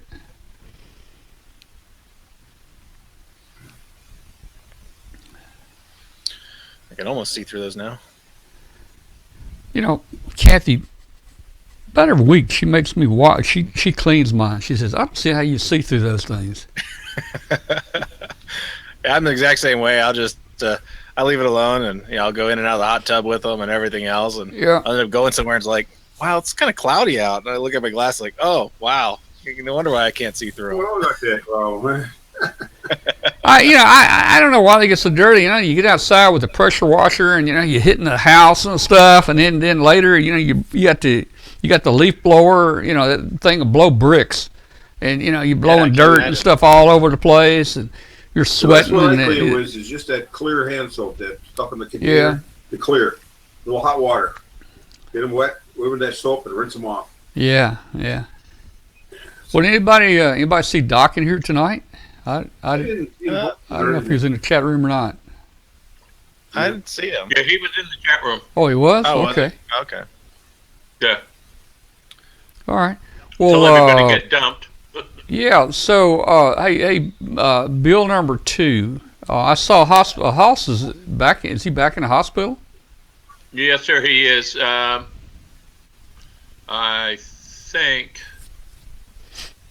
I think he's supposed to be coming home, but or at least that's the email that I got. But anything can happen. Yeah. Well, I think he was doing better. Last note I saw, he was watching westerns or something on TV, and you can watch him at home a lot cheaper than you can watch him in a hospital. Yeah, well, I'm sure that he brought his computer so that he can watch it on Netflix. Oh, okay, cool. Wow, there's just a whole lot of people just joined. Yeah, I'm looking at that. Man, I don't know what's causing that. Look at that chat one. Join. Look like everybody got knocked off, got rejoined on that. But that looked like a massive join. That doesn't look like a normal individual join. It's like the server somewhere just joined everybody back up, Yeah, that server that went down earlier just came back. KB joined. Yeah. Well, that's, we've seen this problem a time or two before, I think, but I just got to live with it. Probably never get it fixed. May not be anything that you can fix. I don't know. Yeah, it could have been like a small denial of service attack or something like that, because I was noticing that the latency was really, really high going into the server. Yeah. Yep. All right. Well, KK4EWT Ben. Net split rejoined, you said? Rejoined. Yeah, center myself better here, huh? Jeez. Oh, that way. There you go. No, I think I screwed it up even worse, huh? What do we got out there in the garage? Let me look around a little. I see a steel shelf, some shelves there. Yeah, it's just a big freaking mess. That's Now, all it is. do you have to park your car outside? Yes. Oh man. That's why they're all dimpled now from hail season. Oh gee.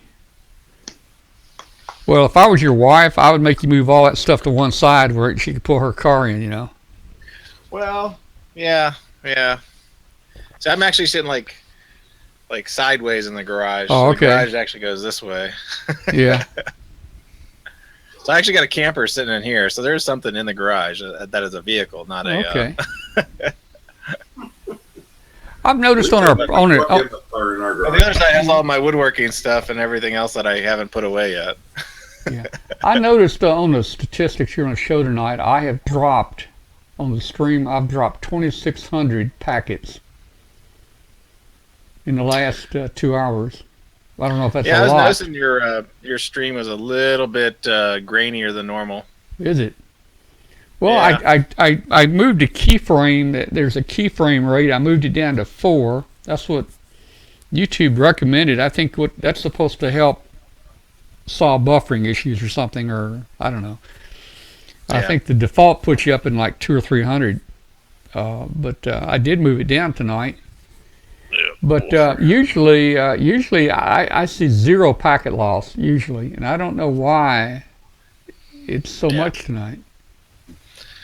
Who knows? Maybe the internet's getting screwy or something like that. Maybe another big attack inbound to the U.S. from evil Russia.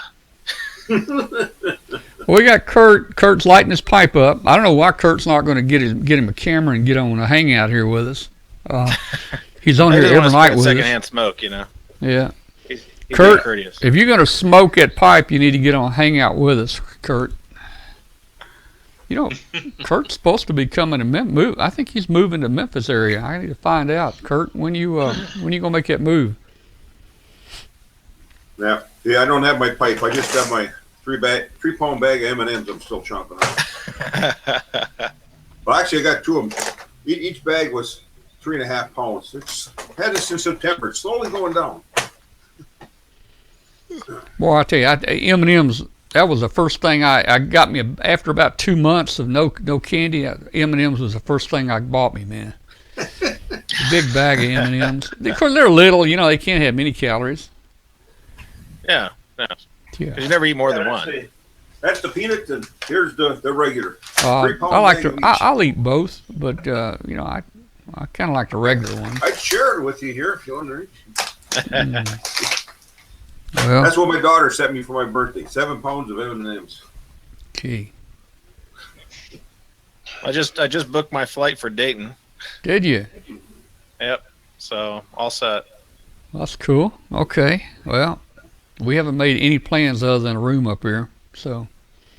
Yeah, I haven't done that part yet. I have to figure all that stuff out. Yeah. We were able to move our hotel there to Beaver Creek, I think, is a town. Yeah. I guess we'll wait and see what they want to do. If they want to put us in some spot, or I think they're going to help take care of us and try to put us in a good spot. And they've always they'll give you some umbrellas and put you out there on the grass lawn there. Yeah. Well, now that I'm having to buy equipment, laptops, I don't do that as much. I mean, for 10 years, I had access to, you know, from the company, all these laptops that came out of service, and we had this group that would, man, every year they'd buy new laptops, whether they needed them or not, you know. And I had as many as 1,000 laptops in my storage room. At just about any given time that we pulled out of service, and you know, hey, in Dayton you get the rain and the mist and the sand blowing, and I'm thinking, yeah, if one of the laptops goes out, I'll just grab another one, you know. In fact, my friend John, KB2ERJ, we stopped for gas, and he dropped one out of the back of my Silverado onto the concrete. You know, it's about 5 feet down to the concrete. And he goes, oh, no. And I go, what's wrong? He says, I dropped the laptop. I said, well, don't worry about it. He says, what? Don't worry about it? Oh, man. It's disposable. Yeah, it pretty much were. But nowadays, I mean, with everything now, you know, I mean, everything's going Windows 10, and you need more memory, and you need more of this, and more of that. I mean, you know, now and being retired, I don't have access to that stuff like I used to, so I'm actually having to spend money. Well, if you ran, you know, OBS, you could run it on Linux. Well, you know what? I've got OBS here, and I kind of liked it. There's a couple things about OBS that, first of all, I haven't tried their, it's equivalent to Desktop Presenter that Wirecast has, where you can load it, you load that little client on another laptop or PC, and that brings the video, over to your show. You know, that's what I'm doing right now with you guys. I'm bringing you over via IP through what's called Desktop Presenter. I think OBS has something that does that. I have not even tried it yet. Yeah, there's a little different way to do it. You have to use RTMP stream, so it's a little bit different. Oh boy! But it's very doable. Well, see, and another thing that I do, and I ran OBS. KCFQV's here. Hi, who we got there? That's Mark. No, who is it? Hey, another thing about OBS that I used it 2 weeks or 3 weeks ago when we did the rerun. When I'm running a video on it. KCFQV's here. Hi, hang on just a second. We'll be right with you. When I'm running a video or something on it, it does not output any audio out the computer speakers. So. Northeast Ohio. And that's where I'm getting the audio and piping it into. Over on the other side of the room running. That's where I'm piping audio from into another one to send it to WBCQ. So I gotta fix that. So who we got there? We got Mark. Mark, where are you? Where are you located, Mark? Mark, where are you, Mark? Well. I think he's waiting for it to come up on the stream over there on his Roku. He must not be using the audio here on Hangout, that's for sure. Yeah. Doesn't appear so. Yeah, if he answers us here about 3 subjects down, we'll know. Okay. Yeah, I'm up in Aurora, Ohio. Yeah, I'm running Roku over on the other side of the room, and then I got the computer going here. Okay. So, it looks like we have to get more light on me, but... Okay. Okay, Mark. You listen to us. Turn the audio up. Turn the audio up on Hangout. You need to be listening to us on Hangout. Do not listen to us on the show. The show has a 30-second delay. If you listen there and talk back, you're not going to be in sync with everybody. So you need to get the audio off your PC there that's on Hangout right now. Turn the broadcast audio down. He should get that in about 45 seconds. Yeah, he'll catch up with us. Yeah. Yeah, we're a little slow, that's all. You take a while to catch up to us. Yeah, you know. Yeah, I think the biggest issue with OBS right now is trying to push the video back out to like a Skype client, so like they can see the combined video. Well, you know, there is a way to do it. I thought it had. Now, you know, I did not use that. I didn't have to use it before. See, right now I'm piping like you know on my Wirecast here. I've got external monitor turned on, and it puts the video output out. And I just put it back into Skype so you guys can see the show, so the guests can see the show. That's another deal about OBS. I thought they had something called that similar, but I haven't tried it yet. I thought it had. Now, you know, I did not use that. I didn't have to use it before. See, right now I'm piping like you know on my Wirecast here. All right, now I did do that. External monitor turned on, and it puts the video output out. Yeah, you need to turn off the Roku. Yeah, I did. That's another deal. We're still hearing it. I thought they had. Yes, I did turn that off now, the audio, and I got the video feeding over there. And of course, I have to turn the audio down on the computer when I want to talk, or else it really goes. Yeah. What you need to do, Mark, you on a computer, you probably have two things running. You got the webcast running, and you got Hangout running. If you'll go to the webcast, you can mute the audio. You can mute the audio on the webcast. Then in the bottom left corner of the video player. Over there. Turn the audio down on the computer when I want to talk, or else it really goes. Yeah, what you need to do, Mark, you on a computer, you probably have two things running. You got the webcast running, and you got Hangout running. If you'll go to the webcast, you can mute the audio. You can mute the audio on the webcast. Then in the bottom left corner of the video player. Over there.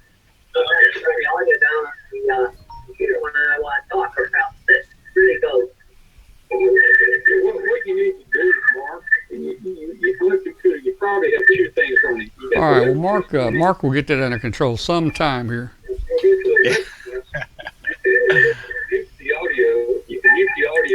Yeah, there's a number of ways to accomplish all of that stuff in OBS. It does require a little bit of threading and creating some virtual camera devices on the computer. It's much easierly done in Linux than it is in Windows. Well, I'm gonna have to look into that. You know, I paid $500 for this latest version of Wirecast, and then when I look Wirecast does make it easier. When I look at OBS, it saves you all the trouble having to worry about it. OBS looks pretty good to me. They're doing pretty good to kind of match this. At least I'm glad to have it as a backup. You mentioned Linux. I'm running, what is it, Ubuntu or whatever you call it. I took one of the old laptops, one of the old Windows 95 laptops or whatever it was, and put the Linux on it, and it runs fine, you know. Yeah, it should run fine on there. Yeah, Ubuntu is pretty common distribution nowadays. So the only thing I don't like about it is I wish I had a different browser. It's got that Firefox browser, and you can put whatever you want on it. Well, I saw something about. It seemed like it was complicated to download, like Google Chrome or something. No, super easy in Ubuntu. Super easy. You just go to google.com/Chrome and it'll download a deb file for you, and you just really? Double click it and it'll launch the software center, and you can install it from there. Okay, I need to do that. I want to do that because it works pretty good. I mean, I use it just to check. I'll use it to check Facebook and email and stuff like that. It works fine, you know. Yeah. Yep. I don't even know what these systems you are talking about, so I'm just listening. Well, you need to listen to Linux in the Ham Shack. No. Yeah, I need to get Russ on here and help me. Hey, at some point down the road, I've got a whole bunch of laptops here. I'm probably going to have to put Unix on them, or Linux, or whatever the difference is. Well, we can have an install party at Dayton, so just bring them to Dayton. Yeah. Well, those things are to last a long time. Put that on there. And, I mean, they'll last a lot longer. Yeah, I think my laptop I run Linux on is probably it's probably like a 4 or 5 year old laptop. Yeah. It's not too old, but it's older. I picked it up on eBay for like $200. Yeah. But it runs great. Well, I'll put that phone number up, and I don't even know if I don't have my phone. I was going to call it. I don't even know if it's working tonight. It's not a big deal. What's the number? I can't even see it. It's on the screen. It's 901-286-1116. Let's see, 901-286-1116. Yeah, let's see if it even rings.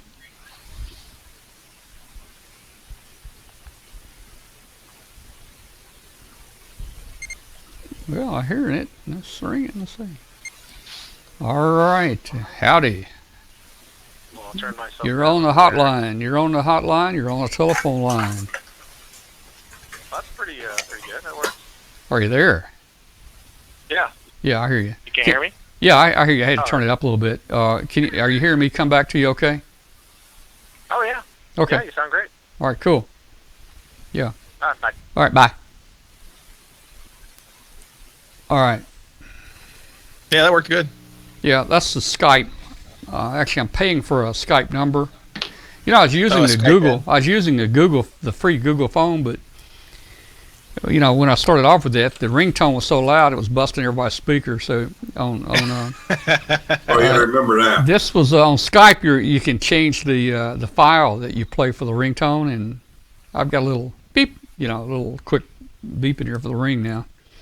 I thought you could change the ring too on Google Voice. But. Well, I researched it, and there's you know, for somebody like me, yeah, it didn't look possible. I need even my wife in the other room hollered, "What in the world's that noise?" Yeah.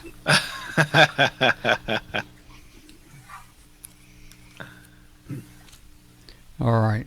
Well, let me ask Bill One this, because he's my programming software man.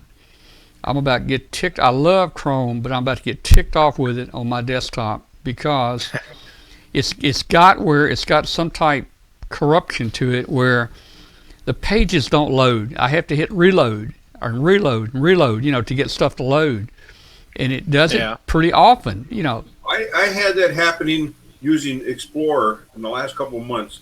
I'd be on Facebook, and every time I turned around, I had to hit. It would just freeze, and I had at the bottom of the screen. It would tell me I'd have to reload and reload. Finally, I just started opening the Windows 10, whatever they call it. It has been freezing. Yeah. So. Well, it's something in. I've uninstalled it. Of course, I reinstalled it, but that don't take all the files out, you know. And so, now, in order to get a clean install for Google, you actually want to delete your profile directory, which is stored in your app data. You know, so when you're in Windows 10 or Windows 7, it's your username. I think I tried. I think I set up a second. I may be wrong, but I mean I understand it. I think I might have set up a second profile to see if it would work, and I'm not sure that fixed it. But I mean, is it just one computer or is it multiple? No, it's just on that one. It's a Windows 10 PC. Yeah, I'm wondering if maybe you got something on there that put a proxy in place or something like that. You know, it doesn't. You know, it works fine with Edge or Explorer or with Firefox, but well, actually, right now I've got your program running over on Windows 10 and with the chat room, but I've actually got Explorer open for our chat room right now. Yeah. Yeah. That doesn't seem to want. You might want to look through your extensions there, Tom, too. See if there's any extensions that are installed and running that you did not install. Yeah, and you know, I run a bunch of, you know, I try to check it out for malware and all that kind of stuff, but. Yeah, do you run any type of ad block or anything else like that? Yeah, I do. I mean, I've got Which one AdBlock do you Plus use? in here. AdBlock Plus. Yeah, I went away from that one. Did you? Yeah, I'm just using a product called Ghostery now. Is that it's an add-on, and it's extension. It's an extension. It will run on Chrome. Yep. What's it called? Ghost. Ghostery. So just like Ghost with ERY on the end. Yeah, I'll look at that. And I got rid of AdBlock because the AdBlock was causing more problems than it was worth. Really? And this one seems to be pretty consistent. I think I've used it for about a year now. It runs on all the platforms. I have it on my Linux box, my Mac, and when this is Windows 7 here, and then Windows 10 on the other laptop. So if you search for extensions, will that show up? Yep. Yeah. Under Google. Yeah, it'll be probably one of the top listed ones too. Okay. All right. So. Well, guys, it's 10 o'clock. It's 10 o'clock. And check on the little ones. Yeah, it's 10 o'clock here. I think I'm going to get off of here, and I'm thinking about turkey and dressing, and I'm going to give me a snack.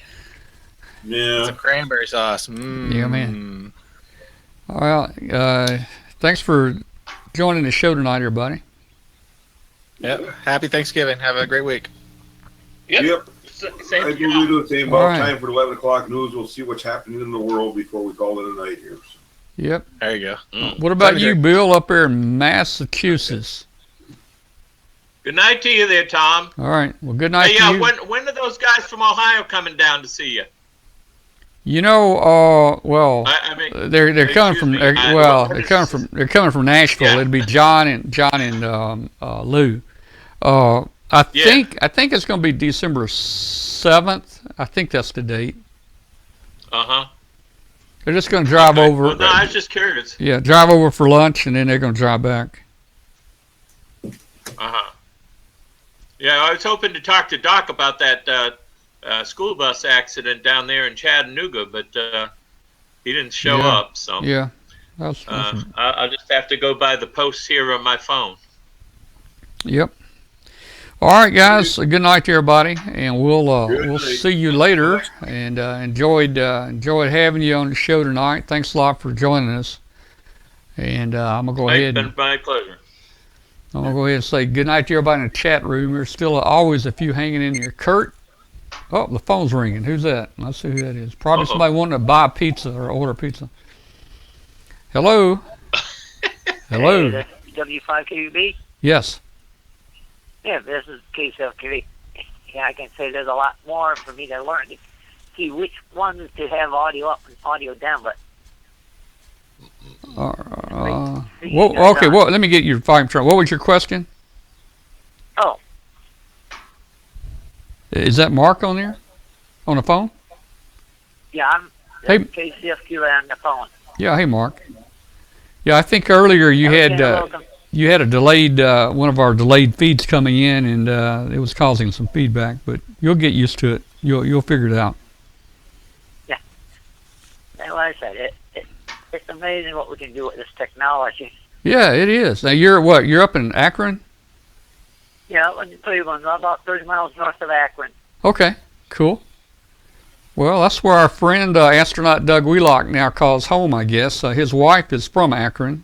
Kelly is from Akron, and so by him getting back up to Akron a lot now, it makes it easier for him to meet us at Hamvention. Yeah, so he has, I think that was the one I was talking about. He is over actually in Talmadge, was doing a play up there somewhere, I think. Yeah, she was in a play. She was in a play here last month. Well, I was going ahead and signing out, guys. I'm fixing to get me a snack and call it quits. And man, I'm getting ready for turkey and dressing and all that kind of stuff. I'm getting hungry. It's Thanksgiving.